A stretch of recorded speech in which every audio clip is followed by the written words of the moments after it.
oh, I have to market myself. I don't like marketing myself. And I was like, but I can market books. But now I recognize that if I want to have a curated shop, people have to understand how I'm doing this curation and to trust my judgments. And they're only going to do that if they know me and can hear me speak about things. I can write blog after blog about all this experience I have, but I think it takes a bit of a personal touch to really get this. So that's something I'm hoping to start introducing onto the website, are some short videos of me talking about each book and why I've chosen them. Yeah, I'm sorry to tell you this, but I think that's a really good idea. I I know, know. Hi, I'm Eleanor Meyerhofer, a native Californian designer and digital strategist. In October of 1999, a few years after graduating from design school, I flew from San Francisco to Munich with a fistful of Deutschmarks, a dial-up connection, and an extremely vague plan. 20 plus years later, after a 10-year stint at a global agency, freelancing, and launching 2 online businesses, I'm still here. Now I'm talking to other expat business owners to share knowledge, stories, and inspiration for other non-Germans running businesses in Germany. Today I am talking to Lisa Davis. Lisa is a children's book expert with over a decade experience in children's publishing. After working at some of the biggest publishing houses in the UK, she moved into nonprofit at the UK's largest children's reading charity, where she bought books that went to every child in England. And she now sells a fun and inclusive selection of children's books for English-speaking expats in the EU through her online bookshop, StoryPost. And full disclosure, folks, I am also a customer. I know Lisa from some of my ladies networking groups here in Munich. And when she shared this idea, I thought it was completely brilliant. And she asked me, she was looking at Squarespace for her e-commerce store, and I actually told her, which I tell everyone, if you're doing 100% e-commerce, you should do Shopify. We talk about that a little bit in the episode, but she's got a great business and a really interesting story, and I enjoyed this conversation, and I hope you do too. And today I am here with my friend, Lisa Davis. And she's going to tell us about her business and herself. And so I'm going to hand it right over to her and ask, also cat lover. Yes. He's been kicked out and he's upset. It's all right. I had my dog last week and he was amazingly good. So I will start by asking you what I ask everybody. If you could give me and the audience a 2-minute version of how you ended up in Germany. So, hi, I'm Lisa. I'm a children's book editor who specializes in helping publishers create more inclusive children's books. And I also run a online bookshop for English speakers in the EU to access more inclusive children's books, currently available on subscription, but also making those books available to purchase just as one-off. As for how I ended up in Germany, the short version is we just wanted to move here. The longer version gets a bit complicated in that. So I'm originally from the US. My husband is Northern Irish. And at the time, we were living in London, working in London, and Brexit happened. And we were also looking at purchasing a property there. And it's like paying £500,000 for a tiny 1-bedroom box. And wow. You're just like, gosh, we've saved so much money to just get on the property ladder. But neither of us are from London. Like, why are we trying to put all of our money into something that we don't love? So let's just do something fun with it. And decided to move to the most expensive city in Germany. Yeah, buy a $500,000 box in Munich instead. Exactly. Yeah. So we came here thinking like, we'll see how long we want to stay, see how we make it work. And that's how I became freelance, because I had been working in publishing houses, and my last job in London was at a children's reading charity. I was in charge of buying books for every single child that was born in England through several points in their life. So every baby got a book from us. And then they also got a book around the age of 3 and when they started school. And I bought books for schools, going into like the actual libraries there, both just standard secondary education schools, but also schools that catered specifically to children with a lot of additional needs. So I had experience buying for children with dyslexia, but more profound disabilities that might mean that they have to access books in a very different way, such as creating more sensory experience through reading. Hmm. So when I became freelance, it was just like, okay, I can do like anything and everything. Didn't quite know what I wanted to do. I just set myself up over here, and it's just been slowly developing over the last 4.5 years, I think I've been here. Okay. So kind of opened myself up to everything, and then slowly started whittling down to what I actually like to do. So that segues nicely into how my first question, which is how you got the idea for Story Post. Yeah, so I had, for the first 3 years of living here, just been editing, working with authors primarily, and also publishers. But I really missed that sort of book promotion and finding really great books to share with people. Um, as part of my job as a former buyer. And also, one thing that I see a lot of in publishing is that there are around, it's hard to give an exact number because of so much self publishing, but I'd say on average at least 2,000 books published every year, just children's books in English. And how people are supposed to know what the best books are and which ones um, really contain good values when you're just buying them online, especially, you move to Germany, and of course the majority of bookshops are stocking books in German. If you want to be able to read to your kids in English, the few books they have on their shelves are going to be bestsellers, classics, things that they know are always going to sell.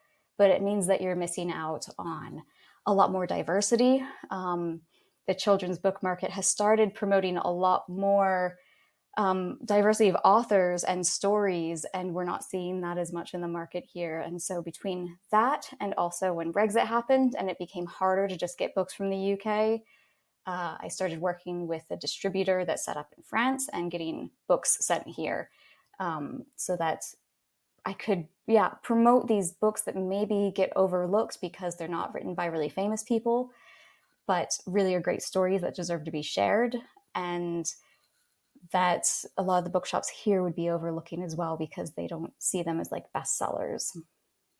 Okay. And like I am completely your target market. I just saw, and you mentioned that you were going to have this subscription book service for kids books in English. And I am a English speaking mom who sadly does not find myself in bookstores that often. Even if I am in Hugendubel, it's not that often.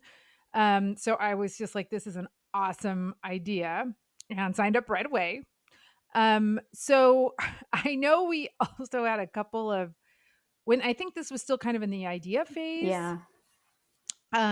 you were thinking about platforms. And even though I'm a Squarespace designer, I was like, I think you should use Shopify because, you just mentioned that the warehousing was in France, correct? I mean, that's the distributor, but actually Yeah. at the moment I order them, they come to my house and then I post them out. Okay. But it might be that down the line, because they were very reactive to Brexit as well. Mhm. They're a UK distributor that just set up an office, a warehouse Okay. in France, so that they could kind of mitigate, because they get a lot of customers, like they're bookshops all over the EU that order books from the UK, and suddenly they're like, hey, we need to do something about this. Um, so yeah, but they're coming from France. Okay, so you have this idea and you're in the industry. So it's not just like, wouldn't that be great? You know what you're dealing with. You're a Yeah. book buyer. You understand distribution. But that's why I said Shopify, because I thought I don't even want to know the tax rules for if you're doing across the EU, yuck. And Shopify can handle that better than Squarespace probably can. But so when you had this idea, what were some of the like challenges that you encountered that you weren't expecting? I mean, Brexit aside. Brexit aside, um, I mean, because at the moment, yeah, once you hit a certain threshold, then Mhm. obviously, if you're selling into different markets, you start to deal with all the different tax rules in each country. Mhm. And I'm not at Mhm. that threshold yet. But it was one thing that I needed a platform to be able to do, because a lot of platforms might just say, oh, yeah, you're in Germany, your default sales tax rate is 19%. It's like, well, actually, these are books. Books are 7% in Germany. It's a reduced rate. And Ah. That's pretty much the same with most countries, is that every country has their own sales tax rate, but then also they have these reduced rates, and books usually, I'd say out of, I think there may be only one or two EU countries that charge books at the full tax rate. So I was also aware that there was going to be some complication around the tax as well. So that was one challenge of, if down the line I'm hitting that sort of margin, how do I mitigate that? In which case it was kind of just get a really good Steuerberater. Yeah. Is that who helped you with all of this? Your business Steuerberater or I'd say personal my Steuerberater? Steuerberater was the biggest help when it came to deciding how to set up the entity, the legal entity. So I think that was my biggest challenge, because when I first came here, setting up as a freelancer, you just set up as a sole proprietor under your name, done. Whereas in this case, I was going to have a brand. And Germany has quite a few different legal entities, and I wasn't sure how to go about doing it. And also because my husband was financially involved in this as well, we wanted it to be a partnership rather than just a sole proprietorship. Okay. So that was where I think my tax advisor was the most helpful in kind of determining what made sense for us in the short term. I think a lot of people jump into, I need like an UGE or a GmbH, which is, I don't know what the equivalent would be. Like it's not, because it's not quite limited. You put a lot of money into setting that up, especially the GmbH. We were like, absolutely not the GmbH. The UGE, you can put a lot less money into it, but you still have stuff tied up. You're paying all of these extra taxes. And that was where the Steuerberater was like, unless you know you're making a lot of money up front, don't do it. He's like, just set yourself up as like, so we're what's called a GBR here, which is like we're two proprietors just kind of set up a partnership. We have like just a little contract that I drafted saying who owns what, and that's it. So the idea was start really, really small, and if it does well, then move it into an UGE or GmbH, which I think was definitely the best advice I got in terms of setting up everything, because I think I would have been pretty, from what I've heard of other people who just go straight into an UGE and then it just isn't quite as profitable as they think it's going to be, then they have a lot of money tied up into it that they can't access. Okay. This is getting a little bit weedy, but if I'm curious, maybe others are. I mean, I know, okay, we're both from the States, and in the UK, you can have a limited, you can have an LLC. So you just and it's like, you send a couple of forms to somebody in Delaware and boom, you have it and it's done. But your private assets, I mean, you mentioned you're in this with your husband. So your private assets are shielded. I mean, I don't know what situation somebody's going to sue you because of their children's book, but in this situation, do you have like any, because I'm saying this here now, I have no insurance. I'm a sole proprietor. I don't have anything like, was that a concern? Like you need to keep your private assets protected? Well, we ring fenced a certain amount that we were willing to put into the business, and I put that into like its own account. And that was, so we kind of said, this is the money. We either make more or it depletes, and that's it. That was something I did talk to the Steuerberater about. I do have some insurance for my editing, because kind of a difficult one to be sued on, but still that is something that some of my clients require. For this, what I was more so concerned about actually was if I have, say, because I'm storing the books here, or if I were to put them in a warehouse, having more of a contents insurance because of the damage, because that's where I think the real value is. And at the moment, because they're in my house and I don't have loads of them sitting around, I assume they're covered by just my standard contents insurance that I have. Okay. And then the main insurance, the only one that I've actually somewhat used, is when I post them, I do tracked postage so that there is some coverage if DHL loses anything, which they have. Then it's a straight claim, but then I at least know that those goods are covered, so that if I'm sending another set out to that person because the parcel went missing, then I can at least claim that back from DHL. Okay. But I don't feel like that I have as much of a risk with children's books. I've worked in publishing for quite some time, and I've not heard of any end user suing anyone for a children's book. So Yeah. I wasn't too concerned about that, and also dealing with the publishers. I'm not doing anything to their content. I'm literally just taking their Yeah. books and selling it Selling like a books. normal bookshop. So Yeah. most bookshops would only, I think, have sort of a contents and building insurance anyway. Okay. Okay. You're not running a trampoline park or No, something where I'm somebody's not. going to like break their leg. Yeah. Um, some other questions are coming to mind. Like when getting the business started, okay, that's all the horrible logistics and taxes and all that Mm. awful stuff. But you also have like really nice branding and your site looks great. How did you do all that stuff? One of the biggest headaches was thinking of a name. I Mm, think because all of a sudden, you're a freelancer, you just use your own name usually and don't even think about it. And suddenly I'm like, oh gosh, I really need a name for this business, but also wanted to make sure, like, when you're starting something up, you don't know how it's going to develop. You don't know how you're going to use it down the line. Like, what if I do want to start a physical bookshop? What if I do want to have more than just children's books? How do I make sure this isn't just like the children's book subscription service and niche it mm-hmm. too much, but still Right. making it clear what it actually is? So, yeah, we spent a lot of time throwing ideas around. Just me and my husband. And then I think I posted something in an entrepreneurs group about, this is my current challenge. How do I come up with a Mm-hmm. name? And someone responded who kind of like reinforced a few things that were going through my head. And she ended up becoming my brand designer because like the questions she Ah. was asking were just so spot on. I was like, she knows what she's talking Mhm. about and she's a brand designer. And then I went to her website and saw the few things she had already done. And I was just like, this is good. Like it just spoke to me right away that the sort of, I like clean things. And also as someone who deals a lot with like accessibility and inclusivity, I Mhm. knew the website needed to kind of adhere to that as well. Um, Okay. so Was this what was her name? Let's give her a shout out. I Bianca think this Bruce, but I think she okay. has been trading under the name Owl House Design.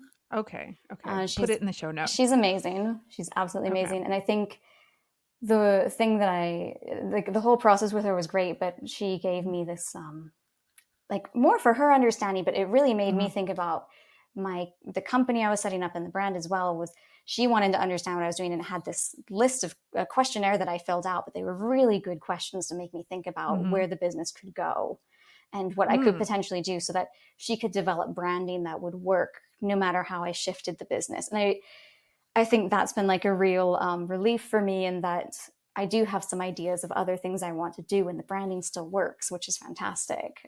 Yeah. So I think really that was one of the things I knew I was going to spend money on with this. Mhm. Like as a freelancer, I just set everything up myself, did it all, got on Mhm. Canva, was just like, yeah, I'm doing my Yeah. own thing, changing my branding every 5 weeks or something. But Mhm. this time I was like, no, I'm gonna like get proper branding, gonna pay for it, and Mhm. it was worth it 100%. Yeah. I bet. Yeah. I bet.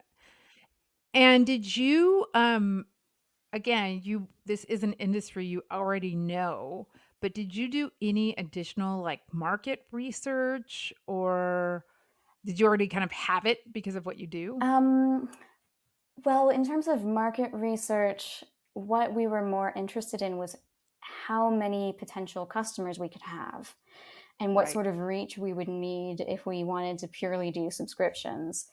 And that's something that's more my husband's expertise, actually. He's Mhm. a pricing and strategy analyst and also does like market Mhm. analysis, not in Mhm. publishing. He works in different industries, but he was still able to look at sort of population demographics of, Yeah. so he really kind of broke down like our sort of main markets and looked at, okay, considering all of the EU, we knew we wanted to stick within the EU for shipping purposes to not have to deal with customs. He was looking at, okay, rough population of this, percentage of immigrants, and then kind of breaking it down into how many might be English speakers and how many of them might have kids in the right age group. So we were able to get a good guess as to how many per country, and also work out that which our main country focus would be. Obviously, my main one was Germany because that's where we are, and that's Mhm. where like I have a bit of a network. But then we knew there are quite a few expats with kids in France. Mm-hmm. There are a lot in Spain, but we weren't sure if that was going to be our right target because, especially for UK, it's where a lot of like older people go to retire. Right. So we were thinking, it might still not be right for us, but we knew that Germany would be pretty good, and we wanted to make sure it wasn't just expats from like we were initially looking at just people coming from the UK, US, Canada, New Mm-hmm. Zealand to get an idea of Mm-hmm. numbers, but we were very aware that there would be plenty of people outside of those countries who still spoke English and would want to Mm-hmm. read in English too. So, Mm-hmm. um, Wow. God, where do you get that data? I don't know. Like He's a Gartner or magician those sometimes. those like research companies? Yeah, I think just using basic demographics, but then kind of Mhm. he just knows how to break stuff down like that. So we kind of had a sense of, well, we don't need like, um, when we were looking at sort of our profit margins, it's like we only needed about a 2% market share, like to reach Okay. 2% of all these people. And it's like, that's if it was even that much. So we kind of felt like that's pretty good. That there's some opportunity there if we only need to have such a small reach to actually make this profitable. That's another question I have. I think one of the things that is tricky about being in the EU, I had a printable business like in 2008 that I only mostly marketed to in the States. And you have one giant, m- for marketing purposes, monolingual market. And I think I was doing Google ads for a while, but the EU is so hard because you've got all these teeny little markets with different languages. Like, how have you dealt with that? I would say that's my weakness. If Okay. you were to say where has anything gone wrong, I think Yeah. I'm very good at product development and Mm-hmm. shaping what something should be. But I've never really had much of a background in marketing, so that's been my real big learning Mm-hmm. curve.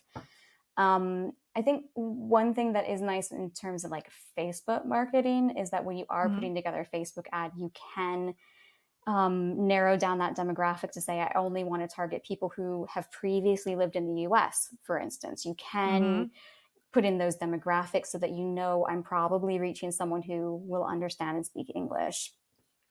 So you have done Facebook ads, I have done some Facebook ads, yeah. because that would be my first thought, like that. And how I'm scared of, I've been burned by Facebook ads, so I'm curious how that's worked. It was interesting. It definitely drove more traffic to the website. Mm-hmm. In terms of seeing that relate to sales, it hasn't really. Mm. And I think that's another thing where my strategy initially launching this business was right, expats in the EU speaking English, can't get English books. I'm solving a problem for them.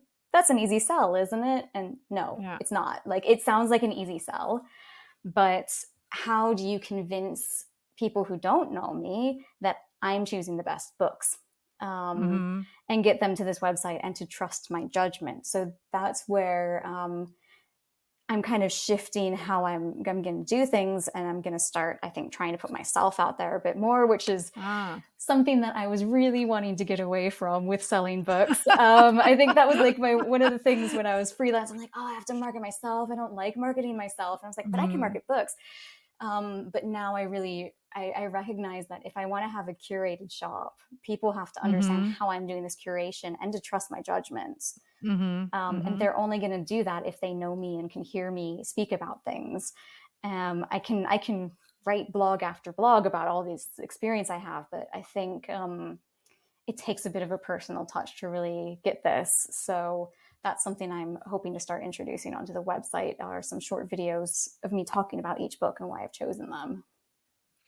Yeah, I'm sorry to tell you this, but I think that's a really good idea. I I know, know. I'm guessing you probably fall in the introvert scale, being a person who's in the 100%. book industry.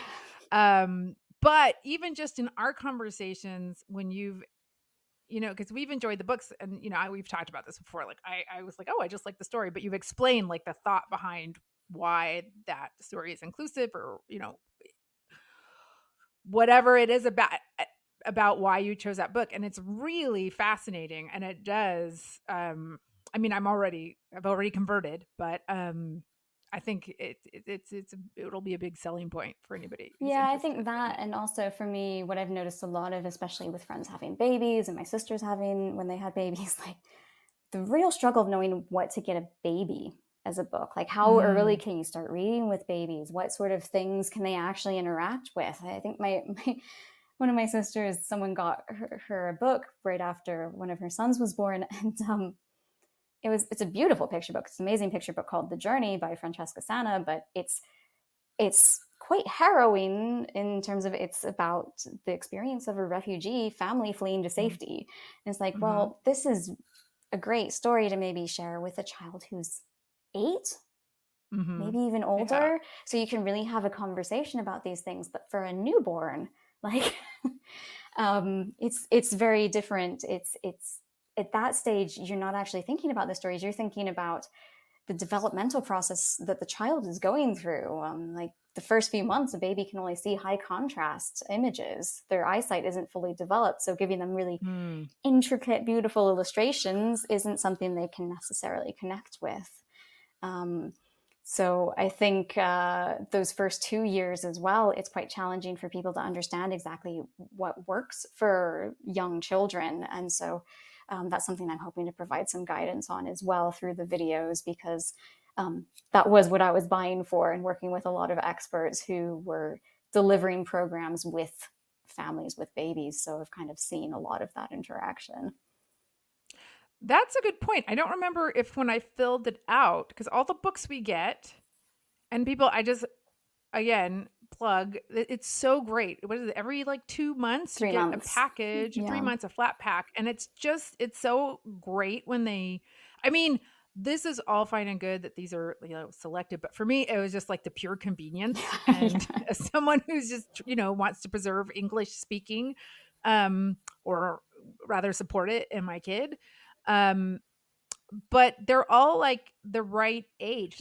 Was there a selection for the age bracket? No, just when I started out, I knew I was going to aim for ages 3 to 5, because Okay. with that's generally the age we target picture books for. Now you can share them much older, depends on child's development. Each child is very individual, but at that 3 to 5 mark, you can start having a lot more of these conversations and Mhm. introducing these elements. Whereas the 0 to 2 is a very different dynamic. It's about physical development, mental development, and a lot of Mhm. stimulation. You're not going to be able to have some of those conversations introducing complicated topics in simple ways. So it's a very different take on it, which is why when I first launched the business, it was just going to be picture books, because I knew that that was kind of an easier sell, and has a Mhm. wider market. And there's not so much guidance as to how do I use this book. You just read it, you share it. And if you want to talk about some content beyond that, then I try to give a few points on that.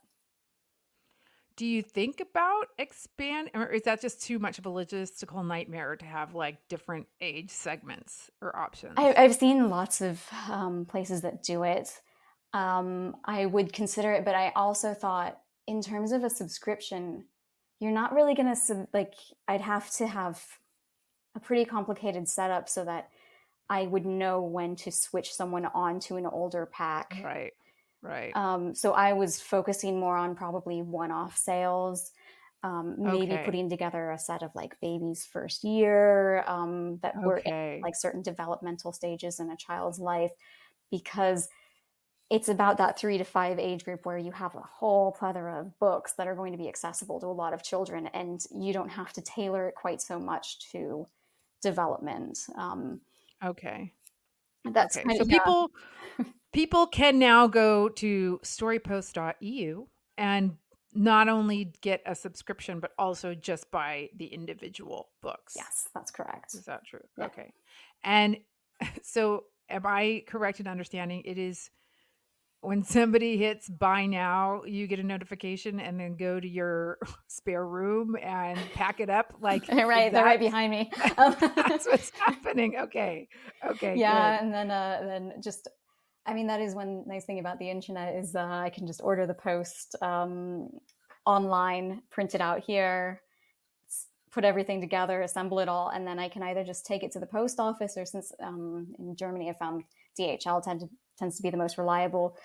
even if the post office is shut, I can go to my nearest pack station and get it posted from there. So if I want to post stuff on Sunday because I'm busy the rest of the week, I can still do that. Okay. And they don't pick it up? DHL picks it up, so it's one of those just you drop it off and. But I mean from your house. There's no, or Oh, you your can do place that. of business. You can do that as well if you're sending a large enough quantity in one go. I live really close to a post office and a pack station, so it's a nice reason to get out of the house for a few minutes. That's also fascinating to me. You know, a million years ago when I first got, actually when I was still in art school, I actually worked at a book packaging agency. Okay. And this is like, mid late 90s. And I notice that all the books are like matte lamination, and that they are also, now it's not bad, but they're also like no hardcovers anymore. It's expensive. And is this just because everything's getting shipped now, or? No, I think a lot of that has come down to cost. Okay. For a very long time, probably in the past 20 years, a lot of printing has moved to China because China was the one country really investing in, especially, well, I work in books that are like fully illustrated. So the more complicated the book is, the more likely it is to be printed in China. If it's just a standard novel that's black and white, it's a different type of printing that's usually done close to home. But one thing we often came across, especially with the baby books that are on a board costs are super expensive. Those tend to be hit worst, and there's sometimes more shortages of them because paper is just easier to produce, I think. And it's easier to sell. So the board is very expensive, and that you have to pass that on to the customer. And unless you're printing a load of them, that's why you usually only see hardback books with a best-selling author now. It's very rare that you would see just someone who's brand new getting a hardback book, unless it's like something that the publisher is really, really invested in. Okay. I mean, they're all lovely and well produced. I just noticed, and they're not all from the same publishing house. But I'm like, this seems to be the kind of format. It's definitely, that's more the trend in like, the UK in particular, which is where I have most of my experience. It's a smaller market, so they're often working on budgets to try to make the most of what they're printing. And it's interesting because I have looked in other markets, and some markets will only accept hardback books. They won't consider paperbacks. They don't see, because they really see books as a valuable object to be treasured. So they have to do hardbacks. But then I can still see that the publishers are trying to save money. You can see that they're cutting corners it's a cheaper feel to it, but it's still hardback because that's just how the culture prefers to read and how they value their books. Okay. Because I do notice if I go to my, the books shop around the corner to pick up a birthday present or something, there are still plenty of hardcover, but these are German books. So maybe that's just a German market. And Germany tends to print more locally than the UK. And I think as well, it's a larger market than some other places. So, and Germany, very interestingly, compared to the UK, has price protection on books. Shops just can't charge whatever they want for them. So as opposed to the UK, where there's no price protection on books anymore. So whatever the publisher puts on the cover, Amazon can just be like, yeah, that's nice. We'll just discount it 50%. So that's been a real challenge in the UK in particular, and why they've had to kind of cut costs on the production side, whereas Germany, where price protection is in place, they don't have that issue. Okay. I want to just go back to your marketing a little bit. So the Facebook ads, are you still doing them, or?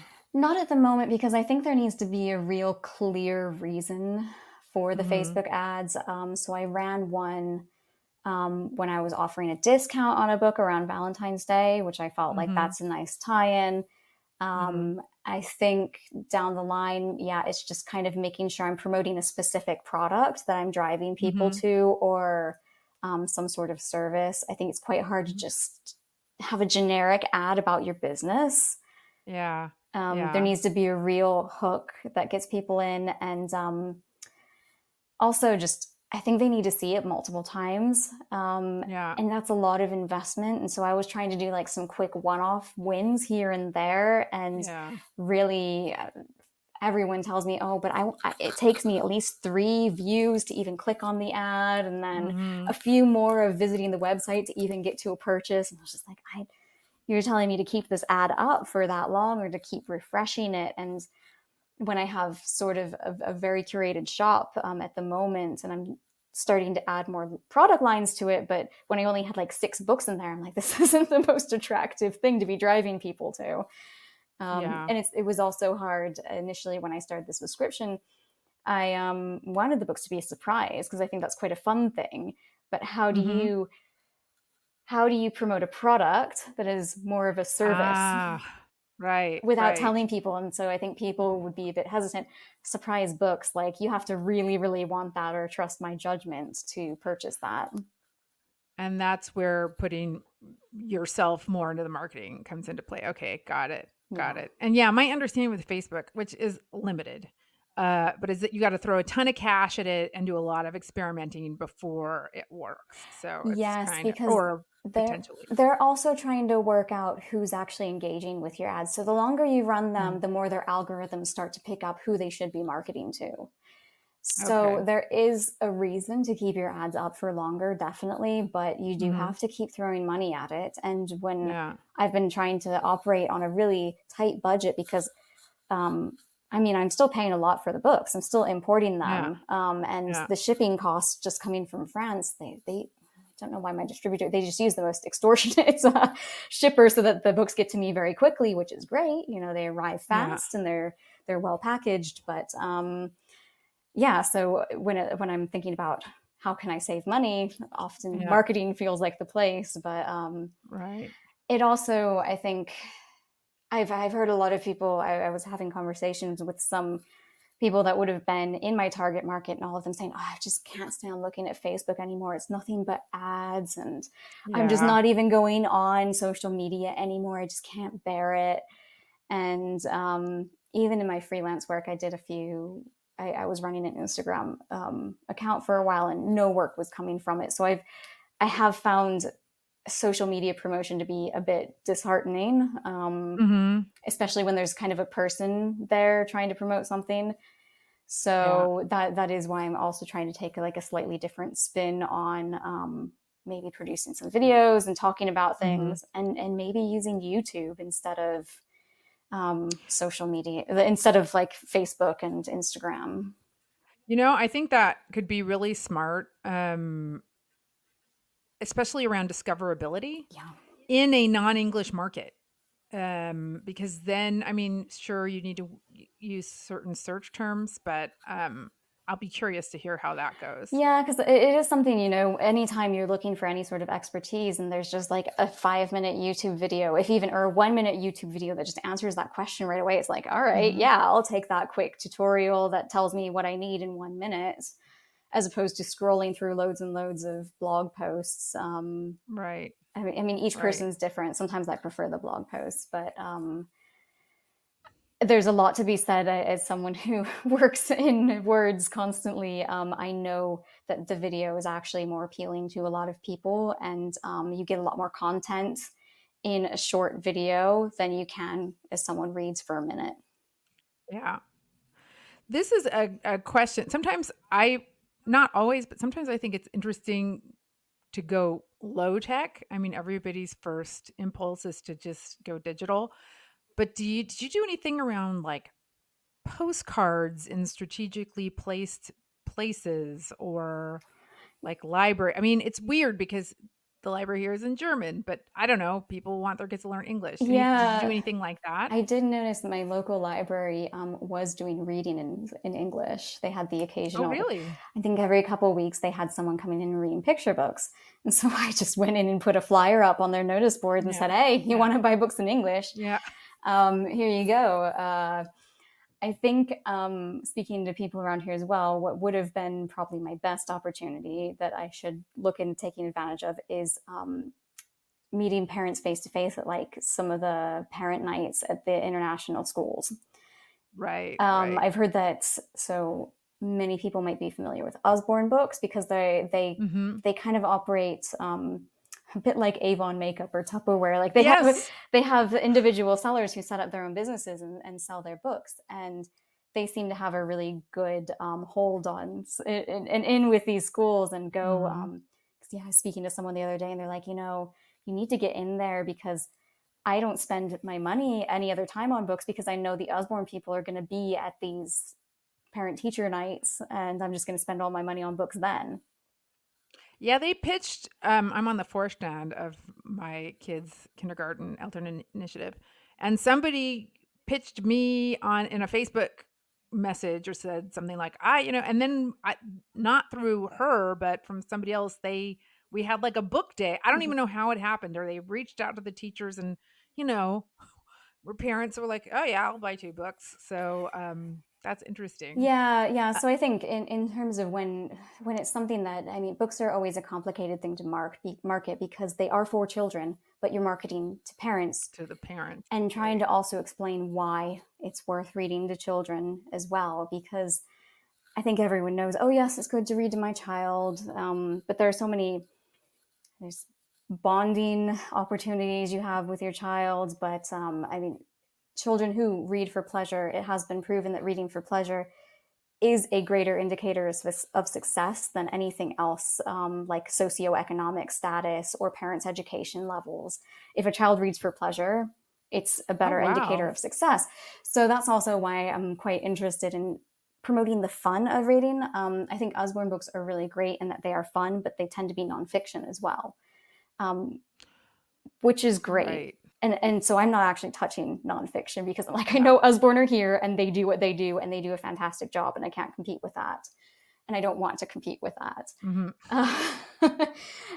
But I want to focus on actually the fun, because actually kids who learn that reading is fun and also that reading is a choice, you don't have to just read what's given to you. That's why I wanted to have a pack of 3 books, so Mhm. that you can choose one out of them, as well, because choice is a real element of understanding that there are other things to read than just what you're given in school. And it's okay if Mhm. you don't love everything you read because everyone's different. Everyone finds their own thing, just like TV shows and movies.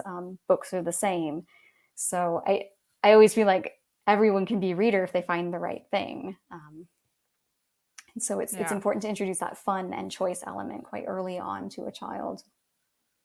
Yeah, and the having the 3 come, and also the cadence is perfect because kind of when you kind of get hot on a book for a while, and then by the time we're sort of ready for something new, the new set comes along. Mm-hmm. Okay, so you might experiment with YouTube, parent evenings at international schools. Anything else you're gonna try? And if there isn't, that's fine too. But just curious about your Oh, I always have 'cause ideas. yeah. I mean, marketing is like 80% of any business. That's That's the the unfortunate, thing. I think yeah. this, yeah, And it's all I think if marketing. I were to go back and do things again, I would have tried to build a lot more on email marketing. I think I was Mhm. focusing way too much on Instagram and Facebook. And I think those are important. I think it's important to have a presence because Mhm. it is one of those things where if you're looking up a brand and you're trying to get to know them because they're new, Mhm. what are they doing? And you see that they're not on any social media channels, you do kind of think, Yeah. who is this? Like, what are Yeah. they doing? Are they actually serious? They just have this website. And with so many internet scams going on now, I think it's really important to establish that credibility. But I think I probably focus too much on that rather than building an email marketing list, which is something I do want to start focusing on as well, because there's a lot of content I can create that would be beneficial, I think, to parents, whether or not they decide to subscribe or buy books or not. I think it's just important for them to understand if they want to be able to read with their kids, different things that they can do with books as well. And especially parents who might think that their kids can't access books because maybe their child has some additional need. there are a lot of ways to make books an interactive experience if you're willing to be creative about it. And so I'd like to do a little around that as well. Also, cross-selling and upselling. Yeah. I mean, yes, all of that. But yeah, I newsletter for sure. I'm a big proponent of email. Have you already started that, or that's like in the process? I've been very sporadic with it. Okay. I have one. I have some people signed up to it, but it's been primarily people who have either signed up because they know I was doing this Mhm. or because they've made a purchase. I Okay. haven't. I think what would have been the best thing for me to have done was to create a lead magnet straight off, Mhm. probably about things to look for in a book to make it that means it's Mhm. inclusive, or how do you choose books based on inclusivity, things that you should consider, like a one-page guide for parents. And so that's Yeah. something I want to produce to then build that mailing list. But yeah, retrospectively, I would have done that Yeah. before I started selling the books. But starting a business it's always a learning experience. It's yes, it's constant learning. And just again, weedy question, but are you using the built-in Shopify newsletter or something else? No, I ended up going for MailerLite. I Okay. found Oh, I think we talked about this. I Yeah. found the Shopify. So it's funny. I mean, I can go back to why I chose Shopify as well. Mhm. I was really hesitant with Shopify at first because with my freelance stuff, I don't like having things I want it all in one One. platform. Yeah. And Shopify looked a bit too much like WordPress, where I was like, I'm gonna have to get this app and this app, and it's just gonna Mhm. be a Mhm. mess. And Mhm. I don't want to do that. So I was looking at Squarespace for a while because like, oh well, they have e-commerce built in and they do offer subscriptions. Maybe this is the right thing Mhm. to do. But yeah, in hindsight, they probably don't have the complexity around tax and Mhm. um, They don't. Shopify Yeah. knows what they're doing in terms of e-commerce. That's their specialty. Yeah. And now, actually, I've really changed my mind about all those apps. I like the flexibility that it Yeah. gives me. Yeah. I mean, this is the last if I could clone myself, I would do a Shopify offer. I love Shopify. But I did see the power of I did a Shopify site maybe 3 years ago for a German client, and having it hooked up into your store so you could just click a product, generate a mail from that. And I mean, you can't constantly be like, buy another book, buy another book, buy another book, but that you could just tie it into your whole product catalog and send it is pretty powerful. Um, but chat for another day. Okay, but I also heard MailerLite has really good GDPR stuff. I Um, think so. And one thing I was looking at for their different, I mean, there's so many, email platforms as yeah. well. But one thing that interested me was the deliverability rate and where they usually ended up in inboxes. Because obviously, like, Oh. Google has its sort of promotions tab. Mhm. And I found a great website. If I can find it again, I will add it for the show notes.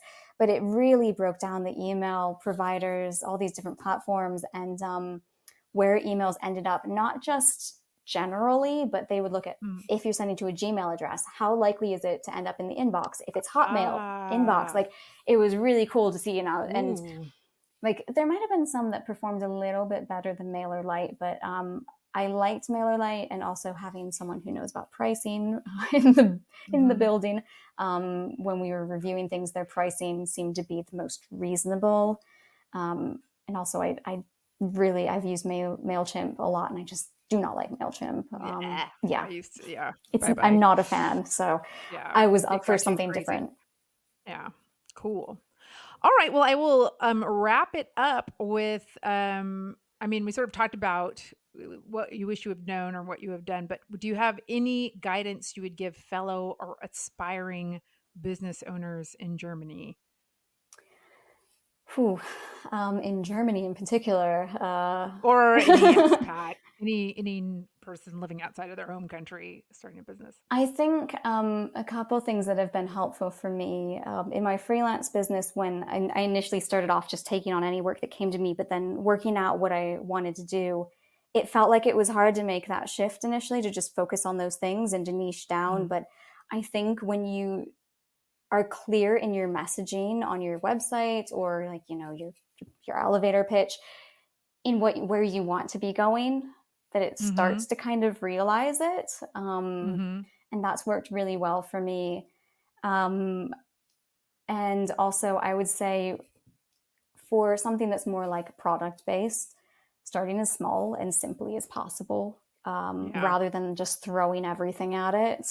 There are a few things that, I definitely went a bit overboard with. And I thought, gosh, like, and then in hindsight, I'm like, oh gosh, I could have just done this really simple thing and not spent money on it. But I think it's working out where to actually put your money. And those are on things like the branding. I think that was 100% worth it. And the marketing, because sure, I might have saved money a little down the line by buying a whole bunch of envelopes up front, but that was still an upfront cost, and I have envelopes sitting around now. So yeah. Yeah.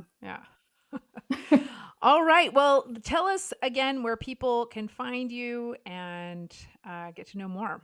So you can learn more about StoryPost at storypost.eu, and it's also on Facebook and Instagram, and that's just at StoryPostEU. And then if you're more interested in my editing side, I am lisadavisbooks.com, and you can see some of the books that I work on my website. But I do primarily work with publishers focused on removing unconscious bias from books and trying to make them more inclusive. All right. Well, thanks a lot for coming on, Lisa, and telling us about StoryPost and your business story. Thank you. Thanks for listening. You can find this episode and all other episodes of the Germany Expat Business Show at my website at www.eleanormeyerhofer.com/podcast. That's www.eleanormayerhofer.com/podcast. See you next time.